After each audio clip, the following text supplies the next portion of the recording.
Hi everyone, welcome to our channel కన్సీమర్చలు. ఈరోజు మన వీడియోలో ములక్కాడ జీడిపప్పు మసాలా కూర చూపిస్తున్నానండి. చాలా రుచిగా ఉంటుంది, చాలా సింపుల్గా చేసుకోవచ్చు.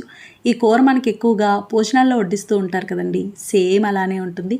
ఒక్కసారి ఇలా ట్రై చేసి చూడండి, సింపుల్గా అయిపోతుంది, టేస్ట్ చాలా బాగుంటుంది. ఇది అన్నంతో పాటు చపాతీ, పుల్కా వీటికి కూడా తినచ్చు. ములక్కాడ జీడిపప్పు మసాలా కూరకి ములక్కాళ్ళు నేను పెద్దవి 2 తీసుకున్నానండి. ఒకవేళ చిన్న కాళ్ళు అయితే 3 అయినా తీసుకోవచ్చు. ఈ విధంగా కట్ చేసుకోవాలి.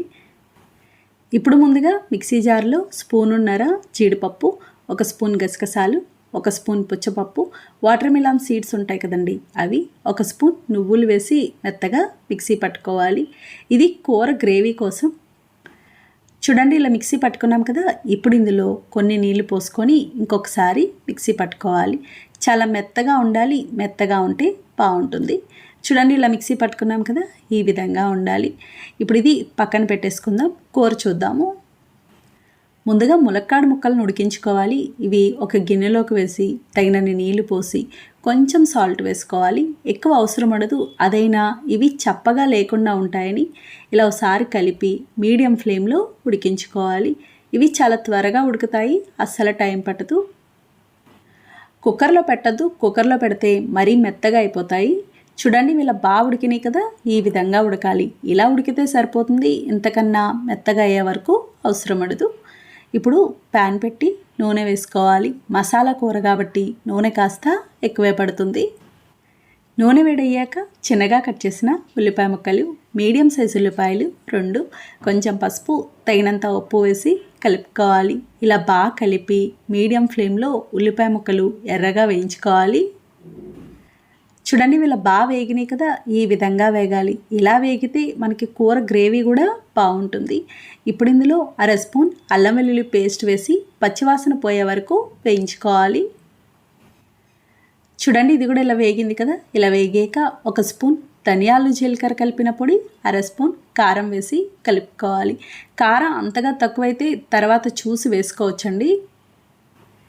ఇలా బాగా కలుపుకున్నాక 1 అరకప్పు జీడిపప్పు వేసుకోవాలి. జీడిపప్పు కాస్త ఎక్కువే పడుతుంది. నేనైతే పచ్చిది వేసేస్తున్నానండి. మీరు ఇలా అయినా వేసుకోవచ్చు, లేదా జీడిపప్పుని లైట్గా వేయించైనా వేసుకోవచ్చు. కొంతమంది అయితే నానబెట్టి కూడా వేస్తారు, అంటే మనకి పచ్చి జీడిపప్పు దొరుకుతుంది కదండి, అలా ఉంటుందని మీరు అలా కూడా వేసుకోవచ్చు. అలాగే చిన్నగా కట్ చేసిన టమాటో ముక్కలు, మీడియం సైజ్ టమాటోలు 2 తీసుకున్నాను. ఇలా బాగా కలిపి మూత పెట్టేసి మీడియం ఫ్లేమ్లో మగ్గించుకోవాలి. ఈ కూరకి టమాటో ప్యూరీ వేసేదానికంటే కూడా ఇలా ముక్కలు కట్ చేసుకొని వేసుకుంటేనే బాగుంటుంది. టమాటో ముక్కలు చిన్నగా కట్ చేసుకుంటే త్వరగా మగ్గుతాయి. చూడండి, ఇది ఇలా బాగా మగ్గింది కదా, ఈ విధంగా ఉండాలి. ఇప్పుడు ఇందులో మనం ముందుగా మిక్సీ పట్టుకున్న జీడిపప్పు, నువ్వులు, గసగసాలు పేస్ట్ ఉంది కదా, అదంతా వేసి కలుపుకోవాలి. ఇలా బాగా కలిపి కొంచెం దగ్గర పడే వరకు ఉడికించుకోవాలి. మీకు ఒక చిన్న టిప్ చెప్తానండి. ములక్కాళ్ళు ఎక్కువ ఉన్నప్పుడు అవి ఎక్కువ రోజులు స్టోర్ చేసుకోవాలి అనుకుంటే ములక్కాళ్ళని కట్ చేసుకొని ఏదైనా ఎయిర్ టైట్ బాక్స్లో పెట్టుకొని ఫ్రిడ్జ్లో పెట్టుకోవచ్చు. ఎన్ని రోజులైనా కూడా ఉంటాయి, అస్సలు పాడవు. కానీ కడిగి పెట్టొద్దు. మీరు కూర వండుకునేటప్పుడు ఆ ముక్కల్ని కడిగి వేసుకుంటే సరిపోతుంది. చూడండి, ఇది ఇలా బాగా ఉడికింది కదా, నూనె పైకి తేలి దగ్గర పడినట్టు అవుతుంది. ఇలా వచ్చింది అంటే ఉడికినట్టే. ఇప్పుడు ఇందులో మనం ముందుగా ఉడికించుకున్న ములక్కాడ ముక్కలు నీళ్ళతో సహా వేసుకోవాలి. అలాగే ఇంకొక 1/2 గ్లాస్ వరకు నీళ్లు పోసుకోవాలి. 1/2 స్పూన్ గరం మసాలా, పచ్చిమిర్చి ముక్కలు, పచ్చిమిర్చి 3 కాయలు, ఇలా ఇవన్నీ వేసి బాగా కలిపి మూత పెట్టేసి మీడియం ఫ్లేమ్లో 7 నిమిషాల పాటు ఉడికించుకోవాలి. అలాగే మీ దగ్గర కసూరి మేతి ఉంటే కసూరి మేతి కూడా 1 స్పూన్ వరకు వేసుకోవచ్చండి, ఫ్లేవర్ బాగుంటుంది.